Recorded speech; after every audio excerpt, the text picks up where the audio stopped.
अस्सलाम वालेकुम everyone. Education से रिलेटेड जितने भी एग्ज़ाम होते हैं उनमें ब्लूम्स टेक्सोनॉमी से मुतल्लिक क्वेश्चंस लाजमी आते हैं। तो फिर अगर आपने इसको अच्छी तरह से समझ लिया, in future you will feel a lot of ease to answer all these questions. Future में आपको आसानी रहेगी क्वेश्चंस का आंसर करने में। चलिए अब स्टार्ट करते हैं। बेंजामिन ब्लूम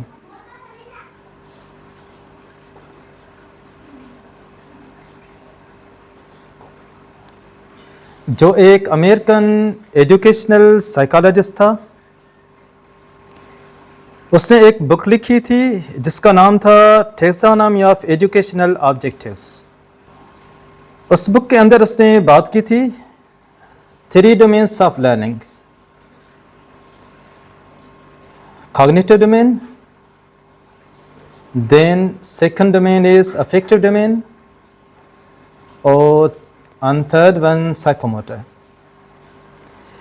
इसने फर्दर डिवाइड किया था इन डोमेन्स को सब लेवल्स में या फिर सब कैटेगरीज में, whatever you may call them. Cognitive domain को इसने डिवाइड किया था 6 लेवल्स में, अफेक्टिव को 5 लेवल्स में। साइकोमोटर के बारे में एक अलग से वीडियो बनाएंगे। फिर इन 1964 ये 3 लोग थे। डेविड काथोल, ये एक अमेरिकन एजुकेशनल साइकोलॉजिस्ट था।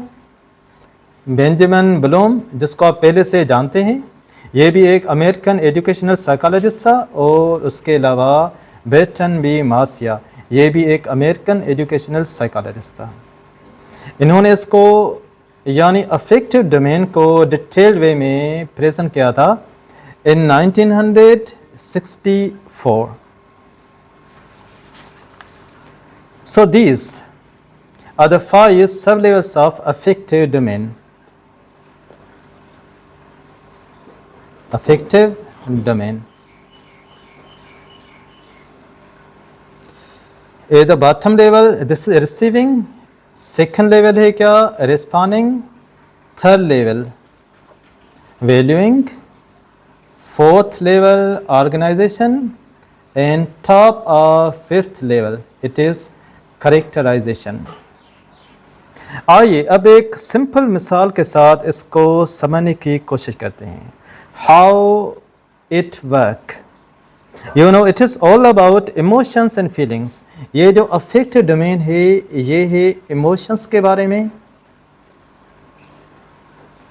यानी emotions learning के साथ कैसे अटैच होते हैं, और feelings के बारे में, और values के बारे में।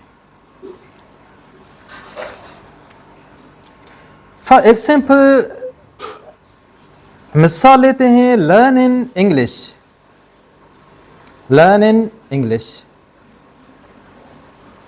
ठीक है। आप एक टीचर हैं और क्लास में इंग्लिश रीडिंग कर रहे हैं। If your students listening actively and pay attention to your words, it means they are receiving. अगर आपके स्टूडेंट्स आपको अच्छी तरह से सुन रहे हैं, it means they are doing receiving, वो रिसीव कर रहे हैं। On second one is responding. अगर वो रिसीव कर रहे हैं तो लाजमी बात है वो आपको रिस्पॉन्ड करेंगे, यानी आप जो क्वेश्चंस करेंगे वो उसका आंसर देंगे। इट इज रिस्पॉन्डिंग, यानी आंसर देना, रिस्पॉन्ड करना, रिएक्ट करना।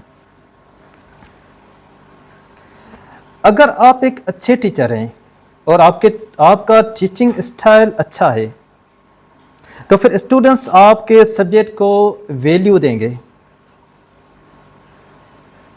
और रियलाइज करेंगे then we must learn English. क्योंकि यहाँ पे हम एग्जाम्पल दे रहे हैं इंग्लिश का, वो लाजमी रियलाइज करेंगे कि इंग्लिश एक अच्छा सब्जेक्ट है और हमें लाजमी इंग्लिश सीखना चाहिए। अगर इंग्लिश की वैल्यू उनकी लाइफ में इंक्रीज हो गई तो वो फिर डेली बेसिस पे इंग्लिश सीखेंगे।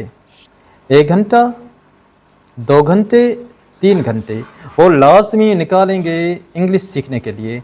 तो फिर ये हो गया हमारा 4th स्टेज और level organization. And then last में learn in English, it would be part of their life, it would be part of their persona, it would be part of their behavior, and then it would be their second nature. and last में English की learning करना उनके behaviour का हिस्सा बन जाएगा, उनकी life का पार्ट बन जाएगा, उनके एटीट्यूड का हिस्सा बन जाएगा, एक तरह से उनके सेकंड नेचर बन जाएगी। वो इंग्लिश में बात करना शुरू करेंगे, इंग्लिश में सोचना शुरू करेंगे और उनके करेक्टर का हिस्सा बन जाएगा, जिसको बोलते हैं करेक्टराइजेशन, यानी उनके शख्सियत का हिस्सा बन जाएगा।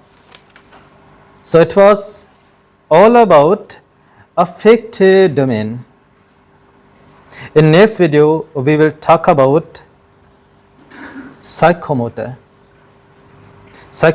domain. It is a third domain, psychomotor, in next video.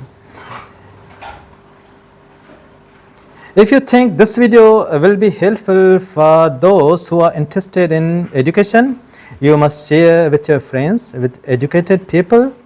Till next video, Allah Hafiz.